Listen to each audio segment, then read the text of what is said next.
नमस्कार, मेरा नाम प्रशांत राय है। आप जनता जंक्शन देख रहे हैं। आज हम पूरा डिजिटल हो गए हैं। डिजिटल होने की वजह मोदी जी तो बिल्कुल भी नहीं है, और नीतीश जी के बारे में तो आज हम जिनसे बात करने जा रहे हैं वो खुद बताएंगे ही। मैं परिचय नहीं दूंगा, क्योंकि जो इंसान बच्चों को परिचय देना सिखाता है उसका परिचय देना थोड़ा सा गड़बड़ लगेगा। तो मैं अश्विनी जी से आग्रह करूंगा कि पहले आप खुद ही अपना परिचय दें, फिर हम बातचीत को आगे बढ़ाएंगे। नमस्कार, मैं अश्विनी पांडे, प्रदेश प्रवक्ता टीटीएससी नियोजित शिक्षक संघ, साथ ही समन्वय समिति का प्रमुख घटक संगठन है मेरा। मैं उसका सक्रिय सदस्य हूं और एक आम नियोजित शिक्षक हूं, जो आज प्रशांत राय जी के साथ नियोजित शिक्षक का क्या दर्द होता है वो बयां करने के लिए हम लोग रूबरू हुए। अश्विनी जी, आज मेरा 5वां एपिसोड है नियोजित शिक्षकों पर। मैंने 4 एपिसोड कर लिए हैं। जी जी। अच्छे खासे लोगों ने शेयर किया, लोगों ने देखा, और सारे लोग ये कह रहे थे कि जी प्रशांत जी जी जी। आप रिसर्च बढ़िया से करिए। मैं बहुत इनफॉर्मल बात कर रहा हूं आपसे। तो सबसे बड़ी दिक्कत पता है अश्विनी जी क्या है? वो जी ये जी है कि बिहार सरकार में इतने इतने बदलाव किए हैं ना शिक्षकों की नियुक्ति को लेकर, कि आदमी रिसर्च करते करते फंस बिल्कुल जाता है। बिल्कुल। तो इसलिए हम चाहते हैं कि आज इस बिल्कुल। इंटरव्यू की शुरुआत शुरू से हो। तो आप हमें अश्विनी जी ये बताइए शुरू से जी जी। कि आप लोग क्यों हड़ताल पर हैं, वजह क्या है। इसका एक बेसिक इंट्रोडक्शन दीजिए, फिर अगला सवाल पूछूंगा। देखिए, सबसे पहले अगर आप शिक्षक के बारे में पूछना चाहते हैं कि शिक्षकों का कैसे इतिहास रहा है, नियुक्ति का या बिल्कुल। नियोजन का, तो सबसे पहले होता था कि मैट्रिक पास व्यक्ति जो होता था, या फिर नॉन मैट्रिक भी टीचर्स ट्रेनिंग करते थे और सीधे बहाल हो जाते थे। उसके बाद प्रोसेस बदला और लालू यादव के समय में बीपीएससी से बहाली हुई थी। पहली बार अनट्रेंड शिक्षकों को भी बीपीएससी के माध्यम से बहाल किया गया, ये रेगुलर शिक्षकों के लिए।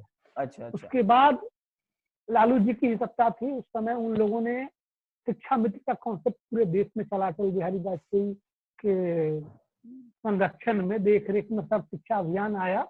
उस समय शिक्षकों की काफी कमी थी, तो पूरे देश में सर्व शिक्षा अभियान जब चला, एक शिक्षा मित्र का कॉन्सेप्ट आया। वो था कि वो टेम्पोररी बेस पे था, 11 महीने के लिए उसका हुआ था। तो उसमें था कि जितना मतलब मैट्रिक पास, इंटर पास, सबका योग्यता का पॉइंट जोड़ जोड़ के और वैसे लोगों की बहाली की गई। उसके बाद लालू यादव की सत्ता चली गई, फिर नीतीश कुमार की सत्ता आई। तो इन्होंने क्या किया कि वो जो 11 महीना के लिए कॉन्ट्रैक्ट पे बहाली थी, 2003 उसको में। इन्होंने सब, जी नहीं 2004 में पहले 1500 पे बहाली था। अच्छा 4 में इन्होंने बढ़ा के उसको 4000 किया। और अच्छा। उसके बाद इन्होंने क्या किया, इन्होंने किया कि फिर 5 में इनकी सत्ता आ गई थी। 5 में जब इनकी सत्ता आई थी, तो इन्होंने क्या किया कि 5 में फिर से बहाली शुरू किया। तो अच्छा। लालू यादव सरकार में था कि मैट्रिक, इंटरमीडिएट हुए, पोस्ट ग्रेजुएट, सारे का अंक जोड़ के फिर एक मतलब मेधा सूची बनता था। अच्छा उसी के अच्छा। आधार पर लोगों की नियुक्ति होती थी। ठीक इन्होंने है। क्या किया कि इंटरमीडिएट बेस बना दिया। और आप कहें आप पीएचडी हो, उससे मतलब नहीं है, इंटरमीडिएट में नंबर लाओ और नौकरी पाओ। तो ये सिस्टम नीतीश कुमार ने शुरू किया। और फिर उन लोगों को मतलब 4000 के सैलरी पे ही 60 साल के लिए ये कर दिया। अच्छा। फिर 6 में आके इन्होंने क्या किया, उस समय शिक्षा मित्र नाम था। 6 में आके इन्होंने क्या किया कि उन सबको नियोजित शिक्षक नाम दे दिया। पंचायत में जो बहाल है पंचायत नियोजित शिक्षक, जो प्रखंड में बहाल है प्रखंड से नियोजित शिक्षक, वैसे ही जिला में विभिन्न बहुत सारा नियोजन इकाइयां है, जो जिस नियोजन इकाई में है उसके आगे वो शब्द लगा रहता है और नियोजित शिक्षक हो गया। अच्छा। तो यही है। उसके बाद देश में राइट टू ये बहाली चलती रही। ये 2010 तक इन्होंने ऐसे बहाल किया अच्छा। इंटरमीडिएट के, कि सर्टिफिकेट दिखाओ और जिनको ज्यादा मार्क्स हो उनको इन्होंने नौकरी देने का काम किया। एक तरफ ये लालू यादव के सत्ता को हंसते थे कि उस समय बहुत ज्यादा चीटिंग होती थी, नंबर कैसे भी मिल जाता था। तो वैसे लोगों को इन्होंने और पुरस्कृत करने का काम किया। अच्छा। जिन पे प्रश्न चिन्ह ये लगाते थे, वैसे लोगों को ही नौकरी में इन्होंने बहाल कर लिया। बहाली तो हो गई। उसके बाद राइट टू एजुकेशन देश में लागू होता है। राइट 2009 टू में। एजुकेशन लागू हुआ तो फिर उसमें अब जी 2009 में संसद से पास हुआ, 10 मतलब 10 तक इम्प्लीमेंट हुआ देश में। हाँ हाँ हाँ हाँ। इम्प्लीमेंटेशन शुरू हुआ, फिर इनके साथ संवैधानिक समस्या उत्पन्न हो गई। अच्छा। तो आप उसके बाद सीईटी तो पूरे देश में बहाली होने लगी। टीचर एलिजिबिलिटी टेस्ट के देने के बाद शिक्षकों की बहाली होती थी, मतलब पैमाना ये फिक्स कर दिया गया पूरे देश में। यहाँ पे भी हुआ, नोटिफिकेशन निकला। नोटिफिकेशन में हुआ कि शिक्षकों की नियुक्ति करनी है। बिहार सरकार का जो अभी भी बुकलेट मेरे पास है, क्योंकि मैं खुद अभ्यर्थी रहा था, तो अच्छा, उसमें था कि सीधे नियुक्ति होगी। अच्छा। हम लोग काफी खुश थे जो उस समय के युवा थे। हाँ, और लगभग 28 से 30 लाख लोगों ने फॉर्म भरा उस समय, जो भी एलिजिबल थे। जी जी। क्योंकि ट्रेनिंग का भी क्राइटेरिया नहीं था, ट्रेनिंग का क्राइटेरिया नहीं था। बिहार सरकार और पश्चिम बंगाल ने ये रिक्वेस्ट किया था सेंट्रल से कि हमारे पास इंफ्रास्ट्रक्चर की कमी है, प्रशिक्षण महाविद्यालय मेरे यहाँ नहीं है, तो हम लोगों को स्पेशल ऑर्डर दिया जाए। तो उन्होंने अपने गजट के माध्यम से बिहार और बंगाल को ये छूट दिया था कि ये 2 राज्य अनट्रेंड लोगों की भी बहाली कर सकते हैं। बिल्कुल। उस समय के जितने योग्य अयोग्य जो भी लोग थे, जितने युवा एलिजिबल थे, जिनका उम्र 18 साल हो गया था और वो इंटरमीडिएट पास थे, उन सब लोगों ने भरा फॉर्म। अच्छा। मतलब 1 से 5 के लिए इंटरमीडिएट योग्यता होता है प्राइमरी के लिए, 6 to 8 के लिए ग्रेजुएट होता है, वैसे ही हाई स्कूल के लिए ग्रेजुएट और +2 के लिए पोस्ट ग्रेजुएट होता है। अच्छा। तो संबंधित योग्यता जो लोग रखते थे, उन सब लोगों ने फॉर्म भरा। 28 से 30 लाख लोग परीक्षा में बैठे। ठीक है। और बिहार सरकार की जो वैकेंसी थी, जितनी रिक्ति थी, जितना सीट खाली था, उससे भी कम लोग ये एग्जाम पास किए। 1,65,000। मैंने आपको पेपर कटिंग भी भेजा था। हाँ। जी जी, मतलब जो सीट था उससे भी कम लोग पास आउट हुए। अच्छा, मतलब आप ये कहना चाह फिर रहे आता है हैं और उसके बाद जी जी, आप ये कहना चाह रहे हैं कि जो टीईटी की परीक्षा थी वो इतनी हार्ड थी कि ज्यादातर लोग पास नहीं कर पाए। एम आई राइट? या बहुत टफ था। अच्छा, ठीक है, आगे बताइए। मैं खुद एमसीए हूँ और मेरा पसीना छूट गया था 1 से 5 का पेपर क्रैक करने में। अच्छा अच्छा अच्छा। आप समझ सकते हैं। हम्म। तो बहुत अच्छे अच्छे लड़के आए भी इसमें, पत्रकारिता जगत के लोग आए, जेएनयू डीयू से आए, बहुत सारे इंजीनियर्स आए हुए हैं। तो ये सारे लोग आए।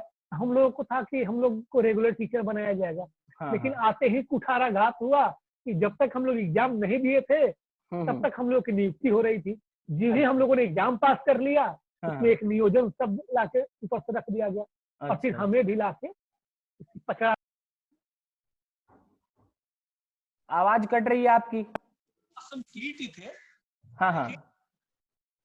हमें भी मुखिया जी के यहाँ जाना था, आवेदन करना था, ये सारा प्रोसेस हम लोग पे लगा दिया गया। अच्छा। हुआ, हम लोग बहाल हुए। बहाल होने के बाद चूंकि सारे पढ़े लिखे लड़के आए थे, तो राइट टू इक्वालिटी है, आर्टिकल 14 है, ये सब पढ़े हुए लोग, बहुत सारे लोग थे जो अच्छे अच्छे यूनिवर्सिटी से पढ़ के आए थे। तो हम लोगों ने मुहिम शुरू किया कि राइट टू इक्वालिटी देश में लागू होना चाहिए। उसके संदर्भ में हम लोगों ने हाई कोर्ट में केस फाइल किया। अच्छा। हाई कोर्ट में केस फाइल किया तो वहां से हम लोग को जीत मिली। हालांकि वकील ने एक छोटा सा भूल किया था। यहाँ हाई कोर्ट में उसने बोल दिया कि बिहार के सभी शिक्षक जो है टीटीएससी पास है। अच्छा। उसके आधार से हम लोगों को जजमेंट मिला। अच्छा। बिहार सरकार ये जजमेंट नहीं मानी। बिहार सरकार अपने हिसाब से जजमेंट सुप्रीम कोर्ट को देखती है। बिल्कुल अपने हिसाब से देखती है। वहीं हाई कोर्ट बहुत सारा न्याय निर्णय हम लोग के पक्ष में दिया है तो लागू नहीं कर रही है, लेकिन सुप्रीम कोर्ट में थोड़ा सा प्रश्नवाचक चिन्ह लग गया है, तो उसका हवाला उनके मुख्यमंत्री जी खुद देते हैं। खैर कोई नहीं, हम लोग सुप्रीम कोर्ट गए। अच्छा। सुप्रीम कोर्ट में बहुत जबरदस्त लड़ाई हुई। अच्छा। एक समय तो ऐसा है जैसे लगा कि हम लोग जीत गए केस। अच्छा अच्छा। क्योंकि उस समय नरीमन साहब की सुनवाई कर रहे थे, तो कहा था कि एकदम से आपको देना ही पड़ेगा शिक्षकों को। अच्छा। आपको हिम्मत है तो जेल का वेतन काट के दिखाइए, IAS IPS का वेतन काट के दिखाइए, सारा प्रयोग आप शिक्षकों पे क्यों करते हैं। और बहुत अच्छे से चला। नवीन सिन्हा जी जो पटना हाई कोर्ट के जज रह चुके हैं, वो भी उस बेंच में थे। 3 लोगों की जज थी, गोयल साहब थे। अच्छा। अचानक से वो बेंच बदल गई और यूयू ललित और सप्रे साहब की बेंच आ गई। लंबा सुनवाई चला। हम लोगों ने अपने तरफ से पूरा पक्ष रखा। हमारे वकील की विभा मखीजा, प्रशांत भूषण हमारे तरफ से थे। वैसे ही अन्य संगठनों की तरफ से बहुत वकील थे। हम लोगों ने अपना हर संभव प्रयास किया अच्छा अच्छा। वहां पे भी हम्म। एक शब्द में कहना नहीं चुकूंगा कि बीच में तो जब सुप्रीम कोर्ट का न्याय निर्णय आया था तो मैंने अपना रिंगटोन बदल लिया था कि अंधा कानून है। अच्छा तो ये अच्छा। पट्टी जो बांधे रहता है हाँ। ये कहीं ना कहीं अपने ये न्याय व्यवस्था को दिखाता है। हम हम्म। लोग वहाँ चिल्ला चिल्ला के बोले कि अरे भैया हम लोग कम से कम आप अगर मेन फोकस था बिहार सरकार का कि उनके पास फंड नहीं, तो हम लोगों ने कहा, हमारे अपने वकील के माध्यम से कहा कि क्राइटेरिया तय कर दीजिए जैसे बाकी पड़ोसी राज्यों में हो रहा है कि आप टेस्ट के माध्यम से वैसे लोगों को जो स्टेट क्वालिफाई है उनको देते जाइए, फिर बाकी से लेते जाइए, जो क्वालिफाई करते जाते हैं उनको फुल स्केल देते जाइए, जिनको जो मिल रहा है वो मिलता रहेगा। बिहार सरकार को वो सब कुछ नहीं था। टेस्ट हम लोग कितना टेस्ट चिल्लाए, कितना आरटी चिल्लाए, लेकिन कोई सुनने वाला था नहीं। खैर अपना सुप्रीम कोर्ट है, सुप्रीम न्याय व्यवस्था है, उसको सुप्रीम लगाना उचित नहीं है, लेकिन फिर भी संतुष्टि नहीं मिली हम लोगों को। सुप्रीम कोर्ट के एक ऑर्डर का जिक्र आपके सारे टीचर लोग करते हैं अश्विनी जी। ऑर्डर नहीं है वो, वही जो जजमेंट जो 78 पैरा में लिखा हुआ है वो एडवाइस बताइए। 78 उसमें है, उसमें वही जब हम लोग सुप्रीम कोर्ट में काफी मजबूती से केस के पक्ष को रखा हम लोगों ने, तो चूंकि उस चीज को कोर्ट कंसीडर कर नहीं सकता था, उसको इग्नोर कर नहीं सकता था, तो बड़ी चालाकी से उस चीज को ऑर्डर न पास करके एडवाइस में डाल दिया गया कि बिहार सरकार कौन सलाह देते हैं। में ये कहा गया जी जी जी अच्छा। जो सरकार ऑर्डर नहीं मानती है उस सरकार को सुप्रीम कोर्ट एडवाइस दे देती है। अच्छा अच्छा। और एडवाइस में है पारा 78 में कि पास जो शिक्षक हैं या उसके सिमिलर इक्विवेलेंट जो लोग एग्जाम पास करके आए हैं वो एक्सपर्ट टीचर के क्राइटेरिया फुलफिल करते हैं, तो वैसे लोगों को बेटर स्केल दीजिए। अच्छा। और फिर उसी में है नीचे कि जो ऐसा एग्जाम पास नहीं है उनका अविलंब आप 20% वेतन कर सकते हैं बिना एग्जाम लिए। अच्छा अच्छा। लेकिन उससे अच्छा करना है तो आप उनका भी एग्जाम ले सकते हैं, लेकिन जो टीईटी पास टीचर हैं उन्हें एक्सपर्ट टीचर मानते हुए उन्हें बेटर स्केल दिया जाए। तो वो इस सरकार को वो सुप्रीम कोर्ट एडवाइस दे रही है, वो ऑर्डर नहीं मानता। अश्विनी जी अब हम कुछ सवाल पूछेंगे आपसे, ठीक है? जरूर। तो देखिए पहला बात तो ये कि आपने ये बताया कि नियोजित कैसे कैसे बहाली हुआ। आप पर्टिकुलरली टीईटी पास आउट हैं और ज्यादातर आपने बातें वो कही कि जो सामर्थ्य है जिन शिक्षकों में उनको पैसा मिलना चाहिए, ठीक है? जी जी बिल्कुल। तो अब मेरा सवाल ये है कि जब बात नियोजित का आता है तो उसमें वो शिक्षा मित्र वाले भी आते हैं, ठीक है अश्विनी जी? और कुछ ऐसे शिक्षा मित्र वाले भी हैं जो नियोजित के तरीके से सर्टिफिकेट दिखाओ नौकरी पाओ के तरीके से आए थे, लेकिन उन्होंने टीईटी पास कर लिया है या फिर प्रशिक्षण ले लिया है, ऐसे भी कुछ लोग हैं। जी जी।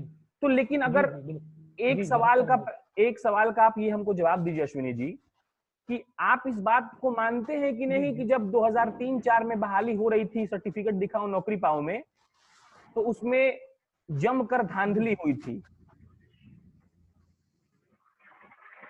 मैं मानता हूँ, आप मीडिया कर्मी हैं, आप लोगों को पता है कि देश में सबसे बड़ा घोटाला चलता है व्यापम का घोटाला जी, भर्ती प्रक्रिया के लिए शिवराज सिंह चौहान सवाल उठता है। जी जी जी मुझे लगता है कि अगर सही ढंग से जांच हो जाए तो देश का सबसे बड़ा घोटाला बिहार में ये शिक्षक बहाली का घोटाला है। कौन किया ये गलत प्रोसेस, कौन लाया? आप समय दर समय बदलते गए अपने हिसाब से, और अगर अयोग्य लोग आए तो आपके सिस्टम का हिस्सा बन गए ना, आप ही ने ना उन लोगों को लाया है।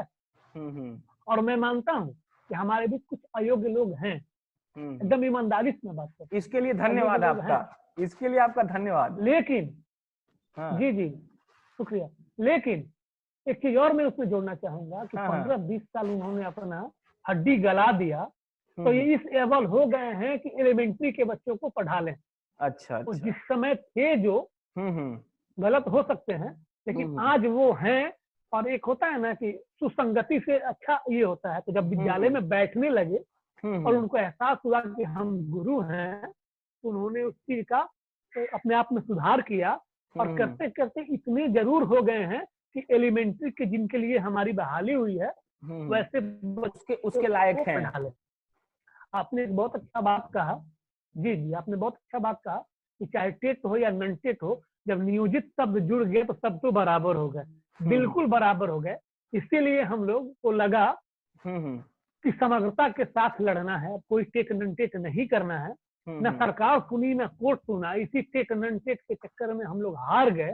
तो आज हम सारे टेट नन टेट संगठन एक प्लेटफॉर्म पे आके बिहार राज्य शिक्षक संघर्ष समन्वय समिति नाम दे करके और सभी लोग एक मुफ्त लड़ने का काम कर रहे हैं। क्योंकि पता है कि जहाँ एकदम अंधी बहरी सरकार हो वहां आप इसको अलग अलग बाइफर्केशन की बात करेंगे। वो तो चाहती है कि बाइफर्केशन की बात हो। तो हमें लगा कि लोकतांत्रिक देश है तो सब जगह जनसंग्रह होता है, जनमत होता है, तो क्यों न हम सब लोग मिल के समग्रता के साथ। अश्विनी जी, अब अगला सवाल। बहुत लोगों से बात की है मैंने रिसर्च करने के दौरान, जिसमें आप मतलब प्रमुख तौर से साथ रहे हैं, जिसके लिए आपका बहुत शुक्रिया रहेगा। एक आचार्य रवि जी भी हैं, उनसे भी मैं बात करता हूँ, वो बहुत मतलब मदद करते हैं हमारी। तो बात ये है अश्विनी जी की जहां जहां मैंने बात की वहां का मुख्य जो सबसे पहला वर्ड निकलता है किसी भी शिक्षक के मुंह से वो होता है समान काम और समान वेतन। पहला शब्द।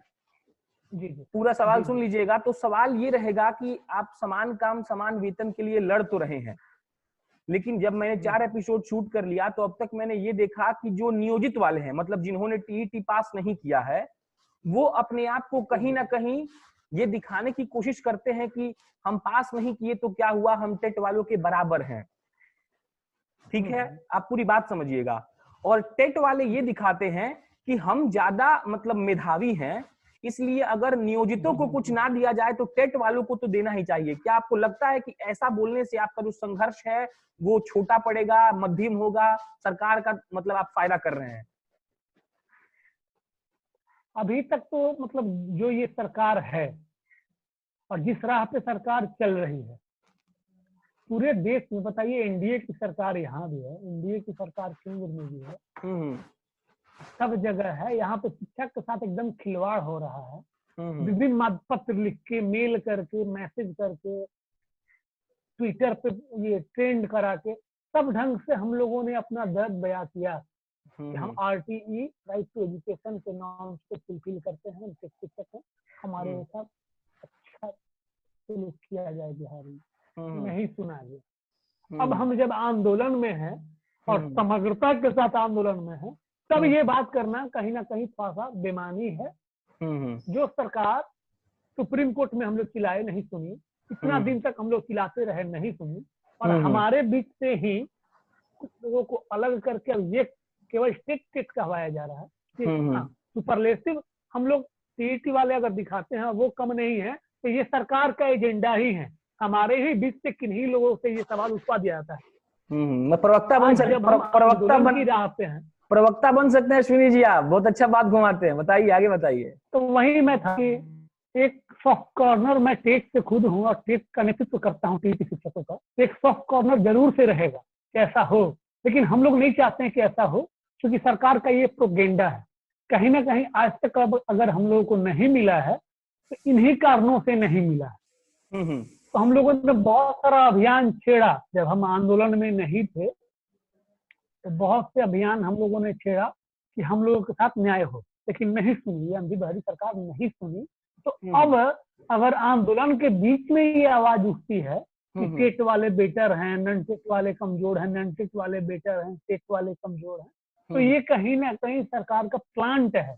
ये जान रहे हैं, प्लांटेड ये मुहिम है उनका, जिससे कि बिखर जाए आंदोलन। टेट नन टेट की लड़ाई फिर से जोर पकड़ ले और ये लोग आपस में ही लड़ लें, फिर सरकार को जो करना हो कर ले। अच्छा। इसलिए अभी मुझे नहीं लगता है कि ये सवाल किसी शिक्षकों को भी करना चाहिए और कहीं भी हम लोग को भी जिक्र करना चाहिए। अभी समग्रता के साथ हम लड़ रहे हैं।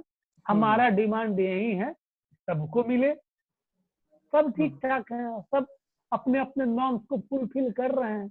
हाँ, एक स्टेट होने के नाते अपने तरफ थोड़ा सा सॉफ्ट कॉर्नर जरूर रहता है, तो मन में भावना है, लेकिन ये हमारी रणनीति नहीं है, क्योंकि अगर ऐसे करेंगे तो ये आंदोलन खत्म हो जाएगा। सारी यही चाह रही है। अच्छा अश्विनी जी, मैं सारे कमेंट्स पढ़ता हूं अपने एपिसोड पे, तो कुछ ऐसे कमेंट्स भी आए थे अश्विनी जी की वो लोग कह रहे थे कि प्रशांत बाबू आप शिक्षकों का आवाज उठा रहे हैं और शिक्षकों के पक्ष में बोल रहे हैं, इसलिए ये लोग आपके साथ हैं। जिस दिन आप इनसे सवाल पूछेंगे ये लोग आपका साथ नहीं देंगे। तो आज हम सवाल पूछना चाहते हैं। ऐसा नहीं है। ठीक है, फिर पहला सवाल यही रहेगा शिक्षकों के लिए। आप जैसा कि बताएं कि आप प्रतिनिधित्व कर रहे हैं, आपने तमाम सोशल मीडिया पर वीडियोस देखा होगा कि लगभग शिक्षक जो जिसका वायरल हुआ है, वो लोग जनवरी फरवरी नहीं जानते हैं, बिहार के राज्यपाल का नाम नहीं जानते हैं, प्रेसिडेंट का नाम स्पेलिंग नहीं जानते हैं, वो उनके बारे में अगर आप मानिए कि वो भी तो नियोजित ही होंगे। अब अगर अश्विनी जी उनका प्रतिनिधित्व कर रहे हैं, तो ये आपका दायित्व है कि आपको ये जवाब देना पड़ेगा कि वैसे लोगों को क्या असल में वेतनमान मिलना जरूरी है? क्या वो लोग भारत के या बिहार के भविष्य के साथ खिलवाड़ नहीं कर रहे हैं? क्या वैसे शिक्षक वाकई में एलिजिबल हैं कि वो लोग जाके नीतीश कुमार के आंख में आंख डालकर ये बात कह सकें कि आप हमको पैसा दीजिए, हम काम कर रहे हैं? बताइए। दो बातें मैं इससे कहना चाहूंगा। एक तो बात मैं ये कह रहा हूं कि जब भी हम लोग आंदोलन में आते हैं तो अपना आवाज उठाते हैं कि हमारे साथ न्याय किया जाए, तभी वैसा वीडियो वायरल होता है। अच्छा। तो मैं सरकार से पूछना चाहता हूँ कि जब वैसे लोग चिन्हित हैं, क्या कार्रवाई हुई उनपे? सरकार भी वैसे लोगों को कवच के रूप में इस्तेमाल कर रही है, ढाल के रूप में इस्तेमाल कर रही है, और वो सरकार के ही लोग हैं। अगर उतने अयोग्य हैं जिनको जनवरी फरवरी और अप्रैल नहीं आ रहा है, तो वैसे लोगों को 70% और 80% और 90% का मार्कशीट मिला कहाँ से? कौन दिया? वैसे लोगों की नौकरी ले क्यों नहीं ली गई? जब हम लोगों का आंदोलन शुरू होता है तो मीडिया का भी एक वर्ग, वो चुनिंदा 10-20 लोग हैं, उन्हीं के पास जाते हैं और जाके ये इंटरव्यू लेते हैं। हमारे नियोजित शिक्षकों में से वैसे साथी हैं जो IAS IPS भी बन रहे हैं। अच्छा। UGC नेट GRS निकाल के जा रहे हैं। क्या मतलब हम लोग लड़ना छोड़ दें कि बिहार में अच्छे युवा जो हैं वो शिक्षक बने ही नहीं? अगला सवाल अश्विनी जी, थक हार के हैं सब मास्टर। अश्विनी जी, अगला सवाल मेरा यही था कि अगर मान लीजिए कि देश या फिर कोई भी राज्य चलता है डेवलपमेंट से, डेवलपमेंट होता है शिक्षा व्यवस्था से, और अगर बच्चा पढ़ेगा तो बढ़िया आगे करेगा, लेकिन सबसे जरूरी ये है कि बच्चा को जो पढ़ाता है वो ठीक होना चाहिए। और उसमें सवाल ये उठता है कि अभी मतलब बहुत ऐसे सवाल आए थे मेरे पास कि जो बिहार के मेधावी छात्र हैं, जो केपेबल हैं, जो अच्छा नॉलेज रखते हैं, जिनके पास पढ़ाने की शैली भी है, वो लोग क्या नीतीश कुमार की इस रवैया से, क्योंकि देखिए 25,000 के लिए तो कोई अपना टैलेंट खराब नहीं करेगा, अल्टीमेटली दुनिया में एक गोल होता है सबका, एक अच्छा कंफर्टेबल लाइफ जीने का। अगर वो पैसा मिले ही ना, अगर वो सुख सुविधा बच्चों को मिले ना, तो कोई क्यों शिक्षक बनेगा? इस पे भी राय दीजिएगा। बिल्कुल, मैं यही कहना चाहता हूँ, आप भी रूरल एरियाज से जुड़े हुए हैं। अक्सर हम लोग जब छोटे थे या हमारे घर में बाकी छोटे बच्चे हैं तो लोग पूछते हैं, पेरेंट्स पूछते हैं कि बेटा पढ़ लिख के क्या बनोगे? तो IAS IPS पायलट वगैरह वगैरह कोई नहीं कहता है शिक्षक। क्यों? इसलिए नहीं कहता है कि शिक्षकों की स्थिति दिन रोज देखता है। एक तो अल्प वेतन है, वो भी 5-5 महीने तक वेतन नहीं मिलता है, और ये सरकार कहती है कि गुणवत्तापूर्ण शिक्षा चलेगा। और कैसे होगा महाराज? हमारे जैसे लोग, आपके जैसे लोग अगर जो शिक्षक बन गए हैं, जो पढ़े लिखे लोग हैं, वो पछता रहे हैं, अपने नसीब को कोस रहे हैं। स्थिति ये है। तो अगर आप बेटर स्केल बढ़िया दीजिएगा तब ना अच्छा का खोजिएगा। कचरे को माथा पे टेंशन शिक्षकों के रहता है। क्या करेगा वो आदमी? तो ये क्या, मैं किसी एक पे नहीं कह रहा हूँ, मैं सत्ता पक्ष और विपक्ष दोनों को कह रहा हूँ। जिनकी भी सरकारें रही, इन लोगों ने बेईमानी की है शिक्षा के साथ, और शिक्षा को इन लोगों ने बेचने का काम किया है। कोई धर्म की राजनीति करता है, कोई जात की राजनीति करता है। अगर लोग शिक्षित हो गए, इन लोगों का दुकान बंद हो जाएगा। इसीलिए ये लोग सबसे पहले कुठाराघात शिक्षा पे ही करते हैं। अच्छा, मेरा सीधा सत्ता पक्ष और विपक्ष दोनों पे। अश्विनी जी, ये नहीं चाहते कि अच्छे लोग। मेरी कल एक शिक्षक से बात हुई थी। उन शिक्षक साहब ने जो कहा, मैं वही प्रश्न आपसे पूछ रहा हूँ। वो शिक्षक साहब का नाम नहीं बताऊंगा क्योंकि जो बात है वो थोड़ा सा ऐसा है कि नाम बताने पे उनको दिक्कत हो सकता है। उन्होंने कहा कि बिहार के शिक्षा व्यवस्था में ऐसे भी कुछ अफसर लोग हैं जिनके मिली भगत से लोगों का ज्वाइनिंग करा दिया जाता है, बैक डेट से उनका एरियर निकलवा दिया जाता है, 50-50% बाट भी लिया जाता है। इसका क्या सीन है? बिल्कुल बिल्कुल बिल्कुल बिल्कुल, ये ग्राउंड रियलिटी है, इसमें कोई संदेह नहीं है। उन्होंने सच कहा है, बहुत भ्रष्टाचार व्याप्त है। अभी शिक्षा विभाग में बहुत भ्रष्टाचार है और बहुत गड़बड़ झाला है। वेतन भुगतान में झोल झाल है। गोपालगंज में वेतन भुगतान हो गया है, चंपारण में नहीं होता है, चंपारण में हो गया है तो मुजफ्फरपुर में नहीं होता है। सारे जगहों पे अपने अपने हिसाब से अपने अपने बाबू लोग जो है अपने हिसाब से चला रहे हैं विभाग को, कोई खोजने पूछने वाला नहीं है। एकदम बिल्कुल भाई साहब ने सही कहा है, एकदम माफियागिरी और स्कैंडल चल रहा है सही ढंग से। और ऐसे अधिकारीगण ही और ऐसे लोगों से ही मैं माननीय मुख्यमंत्री से कहना चाहूंगा, ऐसे अधिकारियों की अकाओं से ही वो घिरे हुए हैं और शिक्षकों को एकदम से दुश्मन बना के रिप्रेजेंट किया जा रहा है। और आज शिक्षक 64 शिक्षक मर गए, संवेदनशील मुख्यमंत्री जी की संवेदना नहीं टूटी, तो ये कहीं ना कहीं उनके राज दरबार में जो उनके चापलूस और चाटुकार लोग बैठे हैं, घोटालेबाज लोग बैठे हैं, उनकी कलाई न खुल जाए, इसलिए वो शिक्षकों के सर पे खेल रहे हैं और शिक्षक मर रहे हैं। समाज में छवि धूमिल हो रही है मुख्यमंत्री जी की, लेकिन उनको अलग ढंग से उनको समझा दिया जा रहा है, हकीकत वो समझ नहीं पा रहे हैं। तो यही स्कैंडलबाज लोगों का ही गिरोह वहां पे मुख्यमंत्री जी को दिग्भ्रमित किए हुए। अच्छा, अब अश्विनी जी आ जाइए आपके मेन मुद्दा पर। आपसे मेरी कल बात हुई थी, आपने कहा था कि आपकी जो सबसे जरूरी मांगे हैं वो ये हैं कि आपको समान वेतन मिले, आपको राज्य कर्मी का दर्जा मिले, और आपने एक और बात कहा था कि बिना सेवा शर्त के सेवा देना सोचिए कितना कष्टदायक है।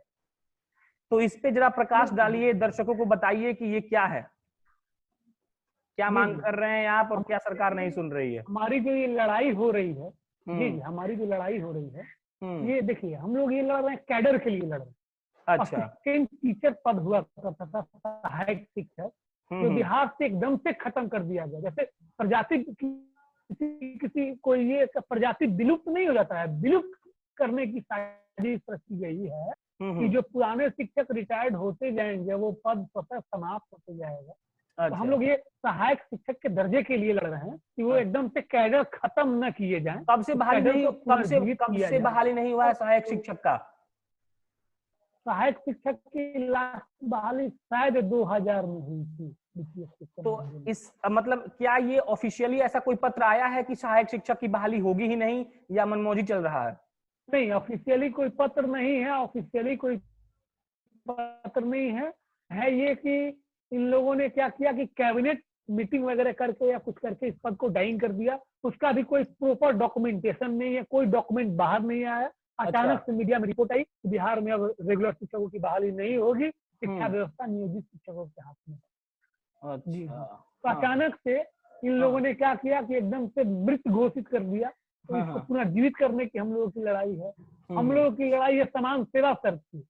बताइए, सेवा शर्त कमेटी के नाम पे, सेवा शर्त बनाने के नाम पे एक कमेटी बनाई गई जिसमें सारे प्रमुख पदाधिकारीगण बिहार के जो हैं, टॉप ब्यूरोक्रेट, वो सारे लोग उसके मेंबर बनाए गए 2015 में। और 3 महीने के अंदर इन लोगों को अपना रिपोर्ट देना था सेवा शर्त को बनाने के लिए। जी और मुझे तो लगता है कि इसमें भी घोटाला है। रिपोर्ट की क्या जरूरत थी कमेटी बनाने की? सरकार को जब पैसा पचाना होता है ना तो ये कमेटी खेलना शुरू कर देती है। अच्छा, उस नाम पे भी कुछ पैसे निकल जाते हैं कमेटी की बैठक वगैरह के नाम पे। जब ऑलरेडी समान सेवा शर्त है पहले से शिक्षकों का, वो तो कोई आर्थिक बोझ नहीं पड़ रहा था उसको, सीधे उसी की फोटोकॉपी हम लोगों पे लागू कर देते, वही चीज लागू कर देते। अब बताइए, महिलाएं हैं, महिला शिक्षिकाएं हैं, सारी 9 युवतियां हैं, उन लोगों को 135 दिन का मातृत्व अवकाश है। अच्छा। और जो रिटायरमेंट के एज में है, जो मां नहीं बन सकती हैं, उनको 180 दिन का मातृत्व अवकाश है, क्योंकि वो नियमित है। जो मां बन रही हैं, जी जो मां बन रही हैं, उनको शिशु देखभाल नहीं है। मतलब अगर 135 दिन नौकरी, मतलब वो ये जाती हैं, लीव पे जाती हैं, मैटरनिटी लीव पे, उसके बाद उनके बच्चे की तबीयत खराब हो जाती है, तो कोई लीव नहीं है, उनका बच्चा मर जाए ठीक है, विभाग को छुट्टी नहीं देगा। लेकिन जो मां नहीं बन सकती है, वैसे लोगों को 2 साल का मातृत्व अवकाश है। नियोजित शिक्षकों को पितृत्व अवकाश नहीं है, लेकिन जो पिता नहीं बन सकते हैं वैसे शिक्षकों को पितृत्व अवकाश है। अच्छा। ये सारा चीज है। बहुत सारे लोग ट्रांसफर नहीं होने से बहुतों की शादी टूट गई। अच्छा, आवाज नहीं आ रही आपकी। ट्रैवलिंग करते हैं, वैसे लोगों को की मौत हो जाती है एक्सीडेंट में, हजारों लोग मर गए, हाँ हाँ तो ये तो कोई वित्तीय बोझ नहीं पड़ रहा था। अगर हमारे हाँ मुख्यमंत्री जी तो कम से कम उद्योग को हम लोग को बहुत पहले मान ली रहती, तो आज हाँ हम हाँ लोगों को लगता कि नहीं सरकार हम लोग के प्रति संवेदनशील है, तो थोड़ा सा हाँ, हम लोग भी सॉफ्ट कॉर्नर रखते। लेकिन अच्छा, ये सरकार सुनती कहाँ है? हाँ हाँ हजारों हजार शिक्षक मर गए अभाव में, हाँ तो हाँ, सुनी नहीं। अब बताइए, जो शिक्षक मर गए हम्म, उनके लिए नियम है कि अच्छा, उनका लड़का अगर ट्रेंड हो हाँ और टीटी पास हो हाँ तभी वो शिक्षक है। कोई पहले ये सुनिश्चित कर ले कि हम मरने वाले हैं, हम हाँ अपने बच्चे को बीएड करा दें और हाँ टीटी पास करा लें, हाँ पूर्वाभास हम लोगों को हो जाए कि अब हम मरने वाले हैं, इस तरह हाँ व्यवस्था कर लीजिए, नौकरी ना मिलेगा, कंपनी नहीं मिलेगा। हाँ ये हाँ स्थिति है। बताइए, 4 लाख रुपया अनुग्रह राशि मिलती है। हाँ आजकल साधारण मतलब श्राद्ध कर्म में 4 लाख रुपया खर्चा हो जाता है, तो इस बात उसके लिए धन्यवाद दिया जाता है शिक्षा मंत्री को कि आपने 4 लाख रुपया दे दिया। अरे भैया, यहाँ तो रसोईया को भी 4 लाख रुपया मिलता है। आम जनता अगर कोई सड़क पे मर जाती है उसको भी 4 लाख मिलता है, और जो अपने हड्डी गला के साथ साथ सेवा करता है उसको भी 4 लाख रुपया देते हैं। कहाँ का ये न्याय है? कोई सोशल सिक्योरिटी नहीं है हम लोग को। अगर आज कुछ 19-20 हो जाता है तो परिवार का भरण पोषण कैसे होगा? कुछ नहीं है। बताइए, ईपीएफ नहीं है। यही सरकार साल में 5 बार पत्र निकालती है। आप मीडिया से जुड़े हुए हैं, अगर आपके यहाँ 10-15 लोग एम्प्लॉई हो जाए तो आप पे नोटिस चला जाएगा कि जल्दी अपने कर्मचारियों को ईपीएफ दीजिए, फलाना लाभ दीजिए, ग्रेच्युटी का लाभ दीजिए। लेकिन बताइए, यहाँ 4.5 लाख लोग एम्प्लॉई हैं, रोज सरकार खुद पत्र निकालती है और खुद तो हुई आज तक हम लोग को ईपीएफ का लाभ नहीं मिलता। अच्छा, आज तक हम लोग को ग्रेच्युटी का लाभ नहीं मिलता है। हम लोग हाई कोर्ट से केस जीत लिए, फिर भी सरकार टस से मस नहीं हो रही है। क्या कहा जाएगा? एकदम संवेदनहीन सरकार है। और इसीलिए हम लोग आंदोलन पे आए हैं। हम लोग कोई नेता थोड़े हमारा, हम सरकार कहती है कि हम लोग विपक्ष में है, हम तो विपक्ष को भी घेर रहे हैं कि हमारी आवाज ठीक से नहीं उठाता है। इतना बड़ा आंदोलन चल रहा है, हमारी आवाज जितनी मजबूती से उठनी चाहिए, कहाँ उठता है? तो हमारा तो सवाल विपक्ष से सत्ता तक दो, हमारे साथ गलत हो रहा है। अच्छा, और एकदम राजनीति के शिकार हम नियोजित शिक्षक बिहार के हो रहे हैं। अच्छा अश्विनी जी, ये बताइए कि मैंने खबर पढ़ा कि 22-23 हजार शिक्षकों पर एक्शन लिया गया है, जो लोग धरना पर गए थे, मतलब हड़ताल पर गए थे, और 30,000 के करीब है। चलिए, तो ऐसा मैंने शिक्षकों से बात की तो उन्होंने कहा कि सबसे पहले तो सरकार को उनका से जो एक्शन लिया गया है उसको हटा लेना चाहिए। तो जरा बताएंगे तफसील से कि एक्शन लिया क्यों गया था, असल मुद्दा क्या था इसका? एक्शन इसलिए लिया गया है कि एक तो हड़ताल हम लोग किए, तो उसमें कॉपी का मूल्यांकन चल रहा था मैट्रिक और इंटरमीडिएट का। अच्छा, तो बहुत सारे शिक्षकों की ड्यूटी लगाई गई थी। इन लोगों ने ड्यूटी ज्वाइन करने से मना कर दिया कि नहीं, हम ऑलरेडी सूचना दे के हम हड़ताल में हैं, तो हम ज्वाइन नहीं करेंगे। सरकार अपना तानाशाही रवैया अपनाते हुए, क्योंकि पूर्व से ही हम लोग सूचना देते आ रहे थे, मतलब जब से हम लोग सुप्रीम कोर्ट से लौटे तब से लगातार सरकार को अपने पत्रों के माध्यम से, अपने ज्ञापन के माध्यम से सूचित करने का हम लोग काम किए कि जल्दी हम लोग की मांगों पे विचार किया जाए। लेकिन कान पे जू भी नहीं रहेगा उन लोगों के। अच्छा। तो अंततोगत तो हम लोग हड़ताल कॉल किए, तो उसी में हड़ताल में मजबूती के साथ लोग खड़े रहे हैं। तो सरकार ये भय का माहौल बनाने के लिए एक कार्रवाई की, लेकिन उसका कोई असर नहीं पड़ा, और शिक्षक मजबूती के साथ हम लोग के साथ जुड़ते चले गए। और आज बहुत मजबूत, आज इतना दमनात्मक कार्रवाई होने के बाद भी 95% से अबव शिक्षक लोग मरना पसंद कर रहे हैं। देखिए विडंबना कैसी है, लोग मरना पसंद कर रहे हैं, लेकिन हड़ताल से लौटना पसंद नहीं कर रहे हैं। वेतन भाव में या अन्य समस्याओं के कारण प्रेशर में ब्रेन हेमरेज हो जा रहा है। इलाज के बिना लोग मरना पसंद कर रहे हैं, लेकिन अपने कैडर की लड़ाई से पीछे हटना पसंद नहीं कर रहे हैं। आज हमारे कल तक 64 शिक्षकों ने अपना जान गंवा दिया। समझिए कि कितना हम लोग के अंदर बेचैनी है और समस्या है कि हम लोग मरना पसंद कर रहे हैं, पीछे हटना पसंद नहीं कर रहे हैं। मैं एक चीज कहना चाहूंगा, ये जो सरकार है, हम शिक्षकों को कुछ नहीं समझ रही है। तो इतिहास इसीलिए पढ़ाया जाता है कि उससे सबक लिया जा सके। इससे पहले ही जो स्थिति हम नियोजित शिक्षकों की है, इसी बिहार में एक काला सा गुरु हुआ करता था जो देखने में एकदम सामान्य था, और उस समय के प्रचंड तानाशाह थे धनानंद, और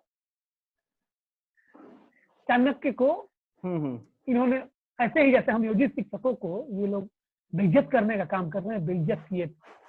एक चाणक्य उतना बड़ा सत्ता जो था धनानंद का, उसका सर्वनाश कर दिया। यहाँ 4-4.5 लाख हम चाणक्य हैं। सरकार डर नहीं रही है, अपने चापलूस मंत्रियों और शिक्षक सलाहकारों के बीच घिरी हुई है। अच्छा। और ये जो कर रही है ना, नियोजित शिक्षकों को तुच्छ समझा जा रहा है, तो ये उनकी बहुत बड़ी भूल है। संजोग से इन्हीं सरकारों ने ये सीरियल अभी चलाया है लॉकडाउन के बीच में, तो आम जनता तो इससे सबक ले ही रही है। मैं अपने ये राजा रूपी जो नेतागण हैं, जो सत्तासीन हैं, उनको भी मैं कहना चाहूंगा, उनको सबक रामायण के रावण से भी लेना चाहिए। उन्होंने बानर और मनुष्य को तुच्छ समझा था वरदान लेते समय। जो रावण बैकुंठ में विष्णु भगवान को हरा दिया, मैं आज वध करके चले गए। किसी को तुच्छ मत समझा जाए। और हम नियोजित शिक्षकों को ये सरकार बहुत तुच्छ समझ रही है, इसका खामियाजा बहुत बड़ा भुगतना होगा। हम कोई सरकार विरोधी नहीं है और विपक्षी पार्टी के नेता हम लोग नहीं है, हम लोग भूखे लोग हैं। भूख से आवाज निकल रही है। अगर रोष भी है तो वो भूख का है कि पेट में दाना नहीं है। तो सरकार को समझनी चाहिए।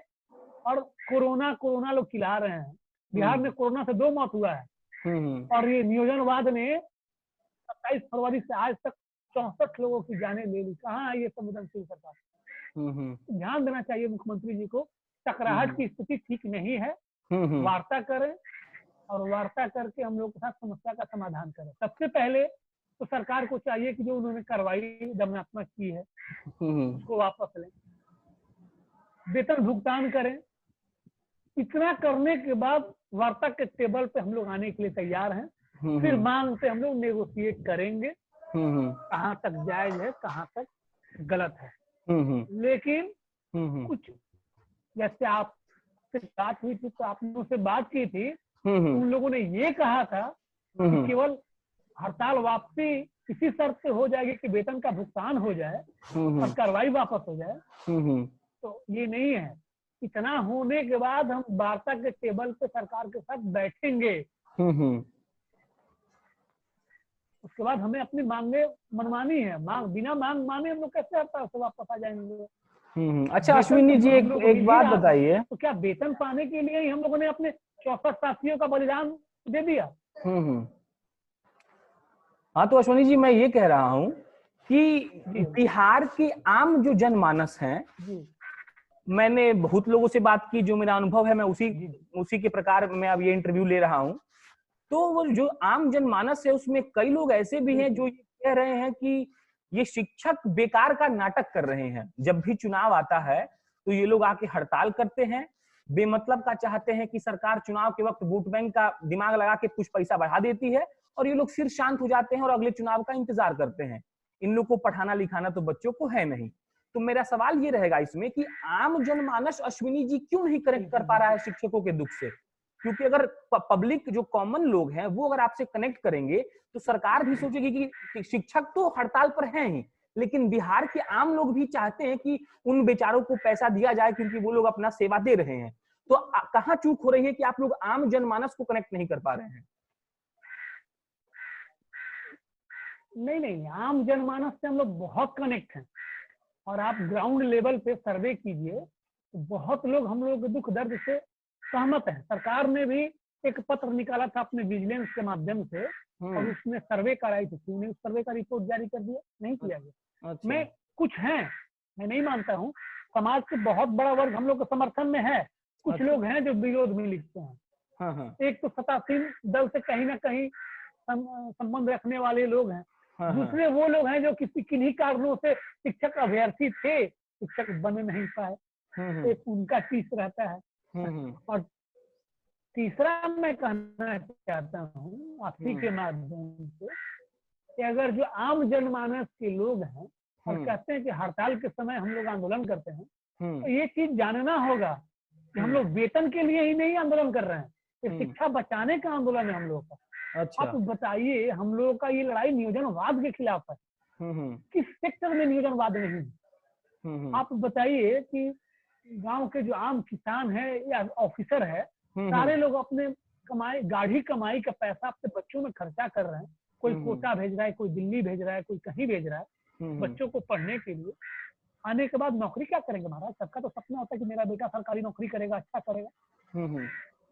जुडिशियरी छोड़ दीजिए और यूपीएस, आईएएस, आईपीएस छोड़ दीजिए, मतलब ब्यूरोक्रेट छोड़ दीजिए, लगभग सभी विभागों में डॉक्टर, इंजीनियर, टीचर से लेके छोटा क्लर्क, कर्मचारी, प्यून, सबको कॉन्ट्रैक्ट पे बहाल कर दिया गया। तो हम शिक्षकों का काम होता है भविष्य निर्माता होता है, भविष्य को देखना। हम बिहार के भविष्य के लिए ना लड़ रहे हैं। लोगों को ये चीज समझना होगा कि हमारी लड़ाई वेतन की लड़ाई नहीं है, नियोजनवाद के खिलाफ लड़ाई है। हाँ, अश्विनी जी ये बताइए, अब सरकार तो सरकार है, सरकार ये इमोशनल स्टंट खेल रही है कि इन शिक्षकों को बच्चों के भविष्य से मतलब है ही नहीं, तभी ये लोग बार बार हड़ताल करते हैं, ठीक है। और इससे कहीं ना कहीं जो आम लोग हैं, मतलब एक कॉमन पीपल जो गांव का है, वो कनेक्ट कर जा रहा है कि नीतीश जी बात तो सही कह रहे हैं कि शिक्षक लोग तो पढ़ा नहीं रहे हैं, बार बार हड़ताल कर रहे हैं। और ये बात जब चुनावी साल से हम गुजर रहे हैं, तो ये बात कहीं ना कहीं हो सकता है कि वो पेरेंट्स जो है, जो गरीब हैं, जो हमारे बिहार में जब पिछड़े लोग हैं, वो कनेक्ट कर जाए कि हाँ ये शिक्षक तो सिर्फ अपने बारे में सोच रहे हैं, बच्चों को पढ़ाने के बारे में सोच ही नहीं रहे हैं। हालांकि अभी तो कोरोना है तो विद्यालय बंद है, लेकिन मान लीजिए कि कोरोना नहीं रहता, तब तो नीतीश जी खेल जाते। तो कब तक ये हड़ताल चलेगा? और इस पर क्या कहेंगे कि जो नीतीश जी इमोशनल स्टंट खेल दे रहे हैं कि शिक्षकों को बच्चों से मतलब ही नहीं है? नहीं, यही तो इमोशनल स्टंट खेल खेल के चाहे जो भी सरकारें रही हैं, जनता को बेवकूफ बनाते आई हैं।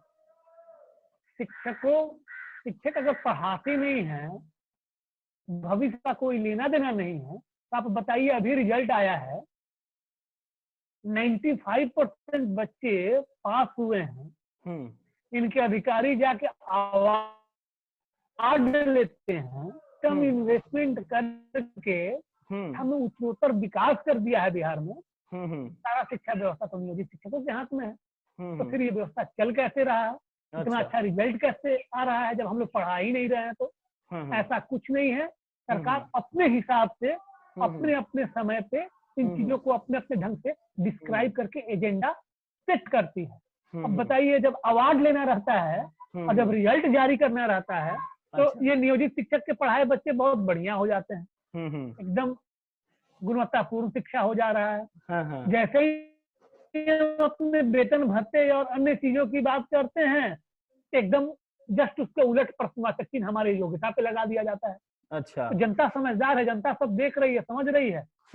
आज देश के यशस्वी प्रधानमंत्री मोदी जी हैं, तो उनका बहुत बड़ा वर्ग उनका विरोधी भी है। उनके भी पोस्ट और कमेंट पे जाके देखिए तो भरमार पड़ा रहता है। लोकतंत्र तो इसी को ना कहते हैं अश्विनी जी। हो सकता है कुछ वर्ग है जो हम नियोजित शिक्षकों के, जी कुछ नियोजित शिक्षक जो होंगे वो हम लोग के खिलाफ भी बोल रहे होंगे, लेकिन अपार जनमानस ये बात समझ गई है कि ये नियोजित शिक्षक वेतन भत्ते की लड़ाई नहीं लड़ रहे हैं, ये शिक्षा बचाने की लड़ाई लड़ रहे हैं।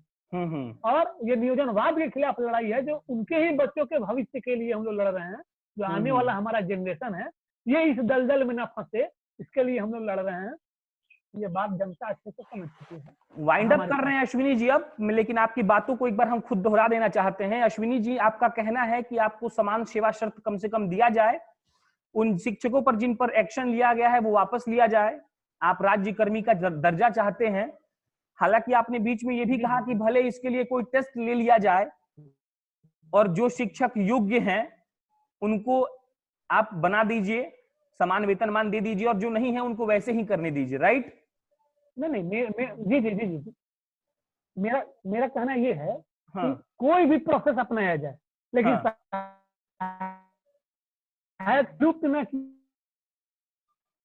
आवाज नहीं आ रही है, समाप्त नहीं कर सकते हैं। फिर से रिपीट करिए, फिर से रिपीट करिए, टीचर के पद को फिर से रिपीट करिए। हाँ, फिर से रिपीट करिए, क्या कहा आपने? मेरा कहना ये है, मेरा ये कहना है कि जो असिस्टेंट टीचर के पद को खत्म कर दिया गया है, चाहे जिन भी शर्तों उसको फिर से पुनर्जीवित किया जाए, चाहे वो एग्जाम लेके हो, चाहे वो जो भी प्रोसेस हो, उस पद को विलुप्त न किया जाए, पद को टाइम जाए। यही हमारा है कि असिस्टेंट टीचर मतलब सहायक शिक्षक, राज्यकर्मी पूर्ण वेतनमान, समान सेवा शर्त, ये सारी मांगे हमारी हैं। इस पर सरकार विचार करे। इसमें बहुत सारी मांगे जो हैं वो वित्तीय बोझ नहीं डालती।